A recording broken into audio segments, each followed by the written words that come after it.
really grateful for your questions because they sort of let me know what's on your heart and allow me to feel you better. I'm really grateful for this engagement and feedback. It is one consciousness, so yeah, we're not even connected, we are one. So one question really ignited the spark in me, which was to talk about my childhood. And it wouldn't be an easy topic before, even some months ago, and I would shy away probably back then, because really the amount of suffering that this body mind endured in this particular life was insane. Now I don't want to compare because there are far terrible experiences my beings can have, and yet I just want to highlight that it wasn't um, sunshine and rainbows in this body-mind life. It's been constant transformation, constant battling for survival. Not even moments of like, oh, now it's peaceful period. It felt too much all the time, everything. And so when I talk about videos such as A Life is Fun, I'm only pointing it from the experience of the body that went through so much suffering, but me, the one who went beyond the suffering and realized its nature beyond any kind of happening. From there, from beyond, the story of suffering is gone, so I can't relate to the suffering of my childhood anymore now. It's all seen as perfection and love, and which is, from one point, is crazy. Because, as I say, even a few months ago, I was still very much in healing my childhood issues and resolving what I deeply felt about my mom and dad and society and school um,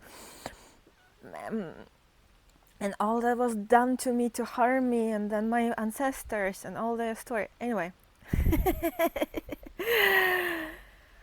it wasn't easy at all. For this body, mind was pretty tough. But again, I don't want to compare. But it felt like it's never-ending suffering all the time.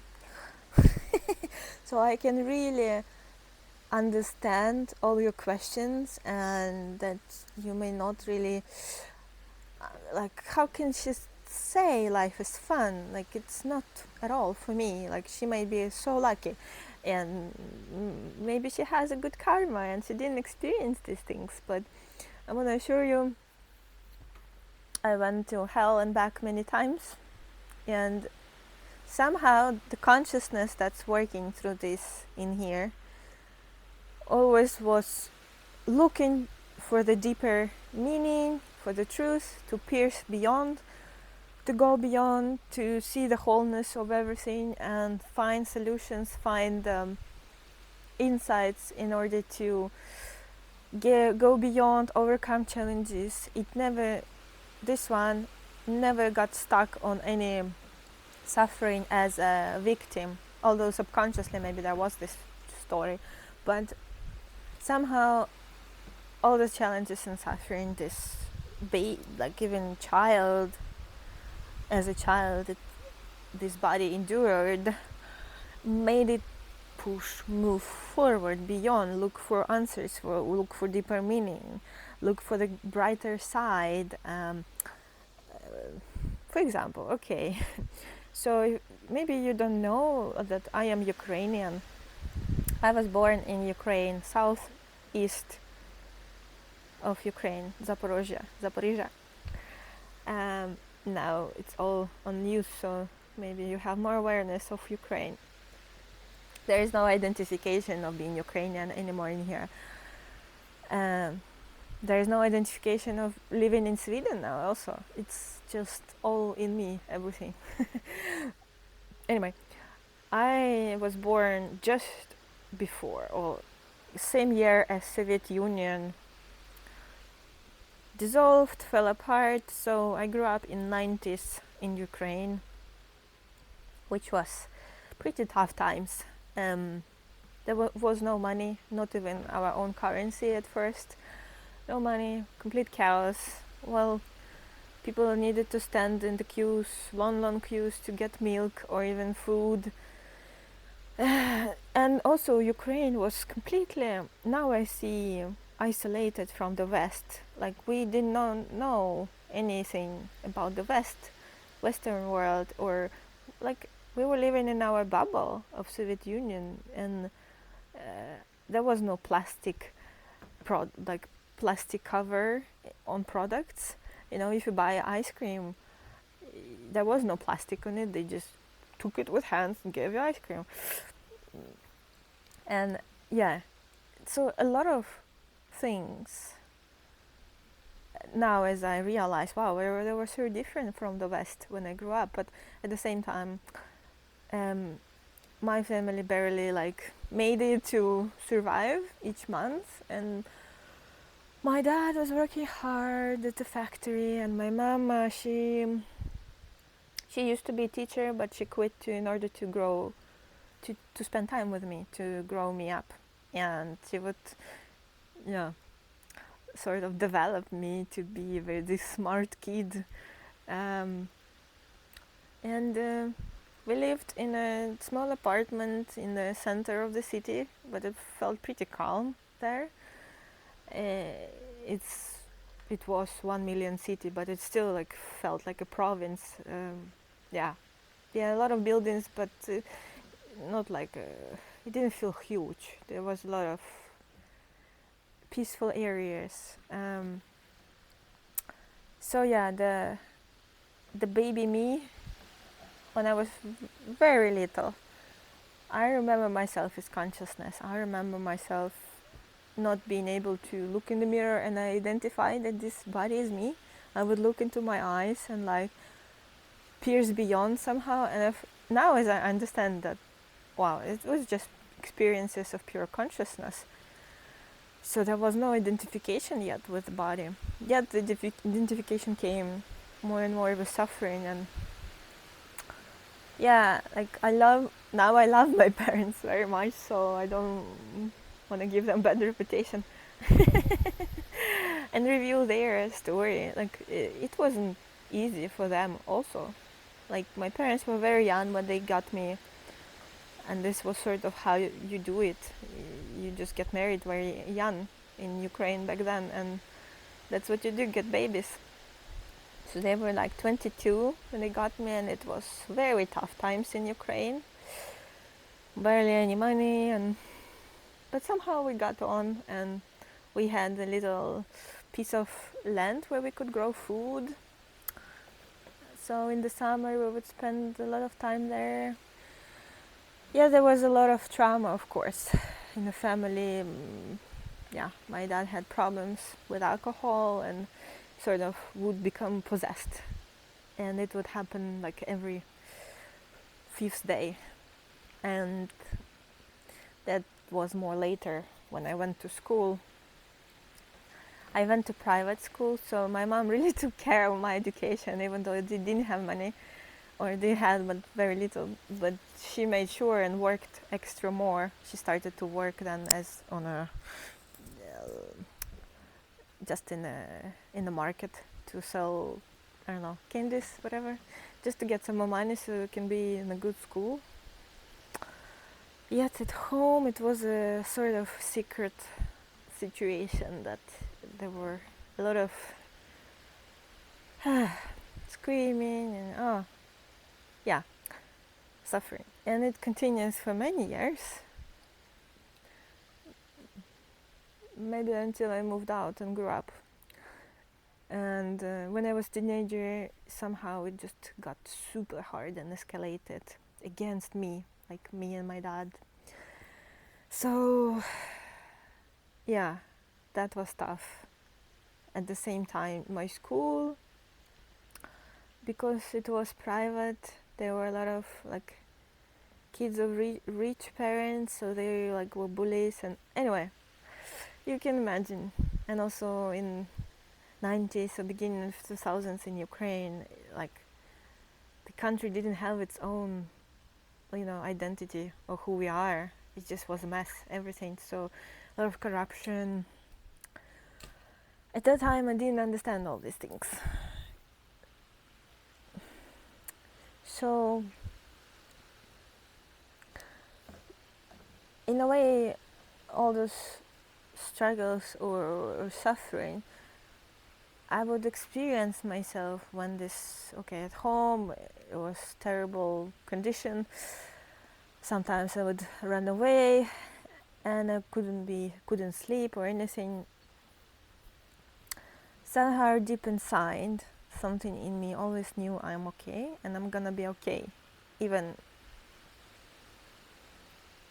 in the unimaginable conditions. I don't want to go into details. And that consciousness, like I had a lot of experiences of just pure consciousness and emptiness, and not being able to relate to this nightmare that is happening in front of me. So I would like pretty often zoom out and see it from distance and sort of like, oh, it's like a dream. I can't relate to it. It's like a dream. Like, how can my dad behave this way? It's a dream. It's not real. It's not real. Like, I would have this insights, and this insight would help me navigate through these hard times. Even though like I couldn't escape, you're just a teenager or kid. What can you do? I couldn't protect myself. But later on, so it pushed me to, get a degree and become independent and move out and make my own money and, yeah, pave my own way. But it was a lot of through will and determination and achievement. So I was like A+ student, and it gave me power, those challenges, I felt like, but individual power, inner strength, I would say. So then I moved out to Kiev, which is the capital, like 10 million people. That's, wow, a lot, to study in master program and also start to work. And the first year was really terrible. Like I was all alone, no money, and I started like to have a first work, which was like barely, what was it, like $100, if you can translate it, per month in IT, my first job. So it was super tough, and no one liked me in my group and students. Anyway, that my suffering didn't subside. And also like new place, new city, no friends, and also I had to work full time and study full time, and I had like a bed in room with 4 other girls in students building, whatever, that were partying all the time. Okay, so you can imagine. Yeah, and back at home I used to dance, and I also thought of maybe becoming a professional dancer, but that wasn't an option because you couldn't really make money, or it wasn't so serious. So instead I went to like study university, and yeah, so when I moved to Kiev I stopped dancing. That was the only thing that brought me joy. I didn't have time, and yeah, all became again about survival. And 1 year later I moved. Something happened, just like a lot of suffering, that I found a book by Dalai Lama called The Art of Happiness. And the name itself, like The Art of Happiness, it called me. it became so interesting, and I'm just like, wow. And he was speaking like your nature is happiness. And I'm like, wow, how can he speak like that? But he's Dalai Lama, he must know. I don't know. So I will give it a chance. So I started, this was the beginning of my conscious spiritual search. Although, as I said, I had experiences before all my life and a lot, especially when I was a child. And then when we would go to the sea and I would stare at the horizon and sort of like see like I and the ocean and the sea are one. I would dissolve the moments of emptiness. So I didn't know what to call it. So when I was so much suffering, and I was all alone there in that big city, and finally started making a little bit more money and had my own room. I like, okay, whew, like now I can learn about happiness. So I started reading about this book. It was really good, like for beginner basics, and it was literally like laying good foundation and speaking to me. Then I started doing yoga, also just to peace my mind. But through that, I felt like more experiences would come, and I started to be interested more in yoga philosophy than the exercise and meditation, and then study different religions. And then I got a really good job in Silicon Valley, and so I started to make more money, so I could travel, so I could go to India, so I could study yoga, so I could go on this self-discovery journey. And I also started to paint, but yeah, anyway, this was the beginning, or how this spiritual journey unfolded. I don't want to place any conditions or that one thing was the cause. It's like millions of things were the cause. So when I went to India, it was intense studies. I would have experiences in meditations. I would just, all the philosophy was like, I know it, what they're saying. I could relate to it, and somehow within me I could find what they're talking about, even this self-realization states, not the states, but self-realization. But it would be like I know it on a being level, but mind can't grasp it. So there was no resistance, and I would have more experiences also my own dissolution. So when I was in Himalayas in India, actually where Dalai Lama lives, oh, now I connected. So it started with his book, The Art of Happiness, and then few years later, as I went to Himalayas, Dharamsala, to study yoga, it was actually the town where Dalai Lama lives. So I went to visit his home, and he was away, unfortunately, but I was told like I could meet him if I want, if I stay a bit longer, but I needed to go back. Anyway, when I was in Himalayas, this stillness of the mind, the mountains would speak to me, and I would hear this voice like, you are it. And then you should call yourself Anna San. And I was like, wow, okay. And San would represent the source, the consciousness. So that became my artist name. And yeah, I didn't give much thought to it. I was just allowing path to guide me. Soon I would move to Sweden after that, and I had really like re-emergence of my childhood trauma through relationship, which were extremely tough, abusive, and on all levels. And but I would play a role there. I would be recreating the story that was in my childhood.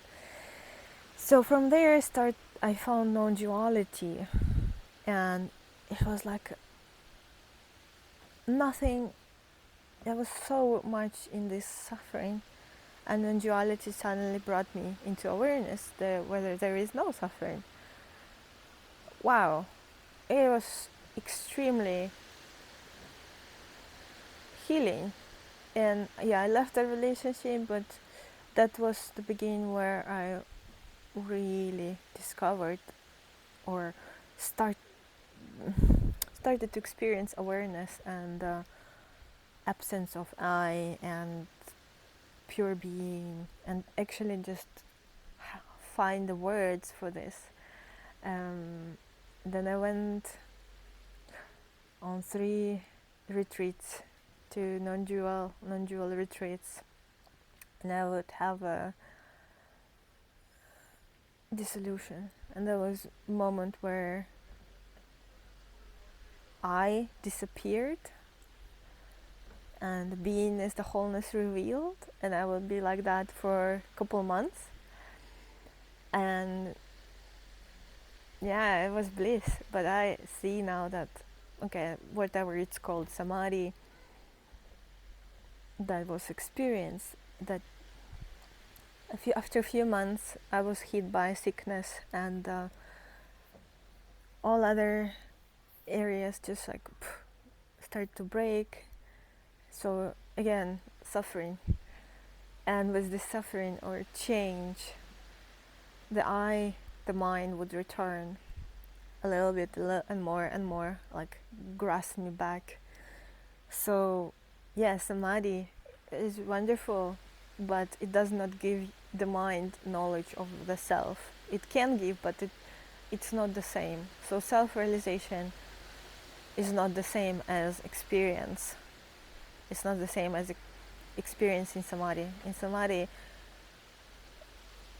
you can go be absorbed and there is no mind. But then when the world reappears and the mind reappears, which inevitably will happen, if mind is not informed that mind is not primary, that the mind itself does not exist on its own as itself, if mind doesn't gain the knowledge is the key. So if mind doesn't get the insight that I is not real, I as the mind, as an entity, if mind doesn't get this insight from the experience, then the experience does not lead to self-realization. It is an awakening, yes, but that's why many say it's not permanent. The states are not permanent.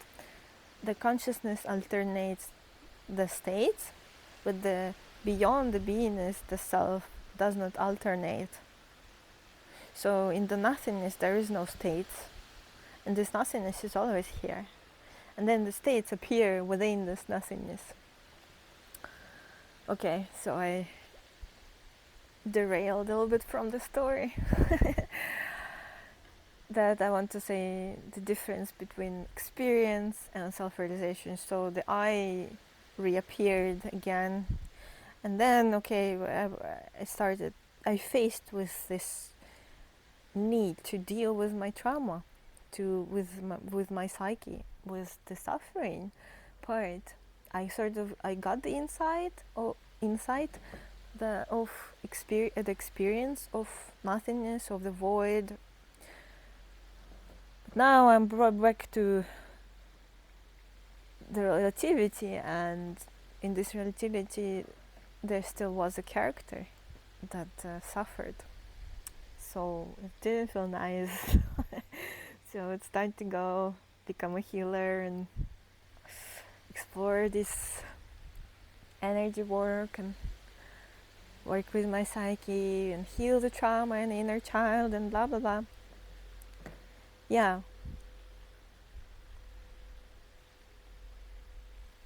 Until it's not needed anymore. And that is another video.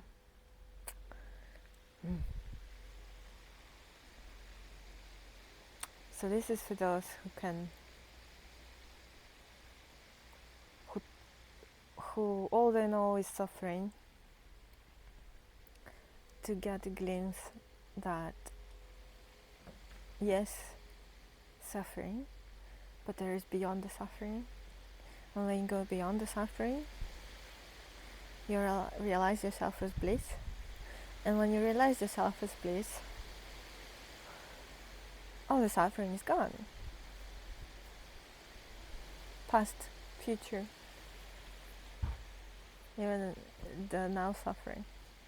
You can't find it. It's just you can't find it anymore. So it depends from whose point of view you're looking at life. This was the story of this body mind, and it does not mean anything. It's just a story, okay? So it's not guidance, it's not an advice, it's just a sharing. And I had some of you asking more to know more about this one's story.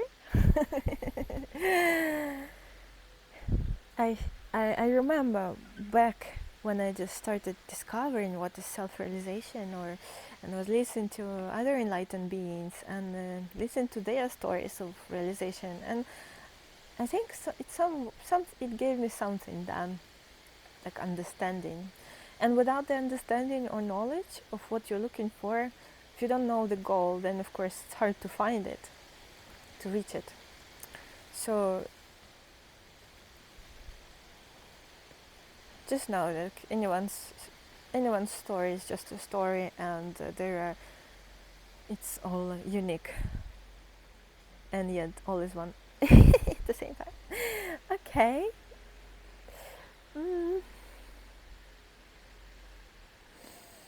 See you then. See you later, alligator. Thank you. Love you. Bye.